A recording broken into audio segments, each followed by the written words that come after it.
Hello and welcome back to another YouTube video. Today I'm doing the patch 13.23 notes, so if you enjoy the content, like, subscribe, and let's get into it. So these are a day early. They did say they were going to do this patch a day early, which is quite nice. We get Remix Rumble earlier, and we get to see the new patch a day sooner as well. So to get into the patch, there are 5 nerfs, there are 5 buffs, we've got 0 adjustments. This is to help him with Arena and just in solo queue at the moment, trying to make his build path change ever so slightly.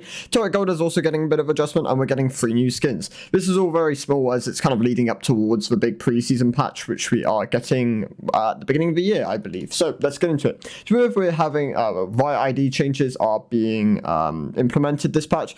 They were kind of rolled out earlier on into the month as like people were given the opportunity to change their username. Now these are coming into effect on November the 20th, so that's pretty interesting.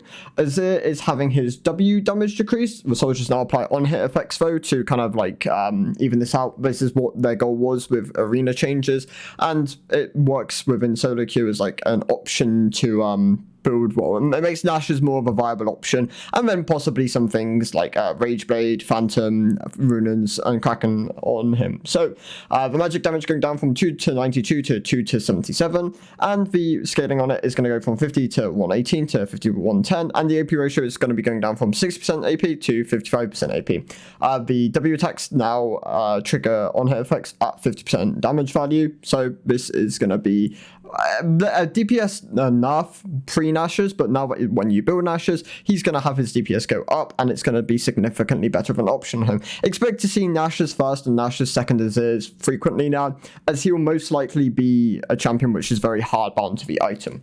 Briar is having her base health decreased and the W snack attack damage decreased as well. Briar's in a really good spot at the moment, primarily lethality builds doing really well at the moment. Collector, Dustblade, Yomu's, all these items work really well on her, and she has the ability to really do a lot of damage output whilst being pretty indestructible with E and W if ahead of the curve. Base stats, health going down from 610 to 590, and the W stack attack damage is going to go from 5 to 65, 5 total plus 5% total AD, 10% to plus 3.5% per 100 bonus AD of the target's missing health, to 5 to 65 plus 5% total AD, plus 9% plus 2.5% per 100 bonus AD of the target's missing health. So a slight nerf towards the scaling of it, and a slight nerf towards the flat amount. So that should be good towards seeing Briar's lethality builds getting nerfed. Draven is having his R quality, get a quality of life change. It's now going to return to him when he's dead. So a small change there. However, it can mean something obviously if his R fizzles when he is dead, and you're looking to pick up a kill, then yeah, there is a chance that might happen now with it no longer fizzling. Janna is getting a buff. This is to try and make room for the fact that she lost a decent amount of win rate last patch. A lot of this does come down to players not really adjusting that well towards the changes. Every is the way to go. People are still very much running Glacial when they shouldn't be. Alongside that, Echoes of Helia is a really desired item on her, and one other thing, the people aren't W-maxing, they're E-maxing, when W-max is really good at the moment. So W-max, run Summonary, and try out some of the other builds. I know Imperial Mandate and Echoes of Helia seem to be pretty strong at the moment. So passive Tailwind, bonus movement speed scaling is going to go from 20 to 35% to 30%. The W cooldown is going to go from 9 to 7 to 8 to 6. And the R cooldown is going to go from 150 to 120 to 130 to 100. Expect Janna to be like the best support in the game next patch. With all of these buffs coming in, combined with the fact that people are very much building her and taking runes incorrectly on her, she is very strong, especially into a lot of the meta at the moment. Really good answer to Rakan.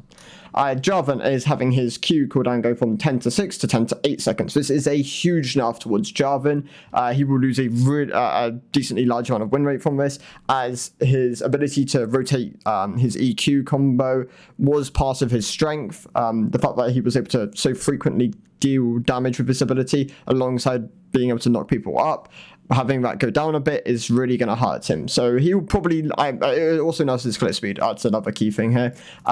I imagine Java might lose 2 to 3% win rate off this. Put him just below being like an average tier jungler, at least from early perception of this cooldown change. Ksante is being changed again this patch. He is in a very strong spot in elite play. He is not as strong in as average solo queue, but definitely a frustration point. Mana cost on the Q is going to go from 15 to 28 to 20. The damage is going to be going down from 30 to 150 to 30 to 130. The W is now going to be changed, so it no longer has basically this was some sort of bug fix which allowed the Hex Flash to be abusable on him. And the E shield is going to go from 45 to 125 to 50 to 210, so a big buff later on if you put points into this ability. But the health ratio is going to go from 15% to 10%. The R all out damage is going to go from 40 to 75% of the true this is the true damage conversion, to 30 to 78%, so a big nerf early on into the game. The bonus attack damage is going to go from 15 to 45 to 10 to 40, so a relatively large nerf early. Not as meaningful later on, but still definitely there. Overall, Ksante probably not viable in low elo anymore after these changes. He is losing a lot of damage. His R spike's going to be hit really heavily, and alongside that, the E is going to be still weaker early on when you don't have points in this ability. So yeah, I could definitely see Ksante losing like 2 to 3% win rate in low elo. He would still probably be strong in elite play, but just not as overbearing and overpowered as he is at the moment. Neferi is going to have her passive nerfed. It's going to go from 6 to 29.8 based on level to 5 to 25 based on level. And the E damage is going to be going down as well from 65 to 205 to 60 to 180. So relatively large nerfs towards Neferi's E damage. Not as meaningful on the passive, but definitely going to hurt her scaling. Overall, Neferi is a very low elo bound champion. You don't see a huge amount of Neferi in D2+, but she is very much a low elo stomper. Has really strong scaling, which a lot of people didn't expect when she first got released. Not as aggressive as Kale's scaling, but definitely one of the higher ones at the moment. Riven is going to have her Q AD scaling increased and her R AD scaling increased, so 5% more scaling at all ranks on the Q and 5% more on the R for a very heavy snowballing champ, which likes to pick up a lot of AD. These are huge buffs. Riven should be in a really good spot next patch, especially lethality Riven mid. If you play lethality Riven mid next patch, something like a Yomu's, picking up something like a Ravenous in there, alongside like an Edge, Chevelda's, then I imagine she's one of the best mid laners in the game. There is a very high chance if you do play it, then you can take over very high elo games with it. Trundle is having his AD growth go from 3 to 4. This is a huge buff because it helps the likes of Sterix and Triforce a lot, and the mana cost on Q is going to go from 30 to 20. So overall, big buffs towards Trundle, helps his scaling out really heavily with the likes of Triforce, Sterix, Hullbreaker, being able to really amp up his split push potential. The Q mana cost going down helps him in the top lane as well. Means you might not need to run Presence as Mind as often as you did. You can opt into things like Triumph and maybe Overheal. But yeah, Trundle definitely in a lot better of a spot with these changes. Vel'Koz is going to have his passive damage go up from 33 to 169 to 35 to 180, and the AP ratio is going to go up by 10%. These are relatively large buffs towards his passive. It doesn't suddenly make him really good, but definitely helps him in the mid lane and support role. If you're able to pick up a decent amount of AP, pick up maybe something like a Rabadon's third or fourth item in the mid lane at least, then yes, he is definitely doing a decent amount more damage with this passive. And if you can proc it consistently and you're ahead of the curve, then yes, Vel'Koz is probably in a decent spot next patch in mid lane. Support, I don't see it as often, but that's primarily because I play mid lane at the moment. But in support, the flat damage is nice. It's fairly small, so it's not going to suddenly do a huge amount. And you tend to only pick up 1 or 2 items in support role, whether it's like a Liandry's or a Luden's. I've seen some Night Harvesters, but primarily Liandry Luden's into something like maybe a Zonya. Then it's not a huge amount, but it does mean something still. So yeah, getting a bit of damage here. A relatively small but nice change towards Vel'Koz.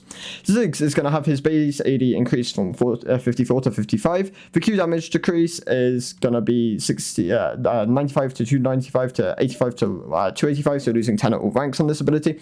And the W cooldown is going to go from 20 to 12 to 24 to 12, alongside the mana cost going up from 65 to 80. So these are not huge changes. The main one is the Q damage going down. This will hurt him a decent amount, maybe like 1% win rate loss. I don't expect it anything to be anything major. He will probably sit in the S tier in bot lane. Yeah, I don't imagine it will take him too far out of the S plus tier. Turret gold is going to be changed, so now you get more individual gold, less global gold, and the inhibitor turrets are going to be giving a lot more local gold. So big changes there. Helps champions which really want to be greedy and get solo turret gold.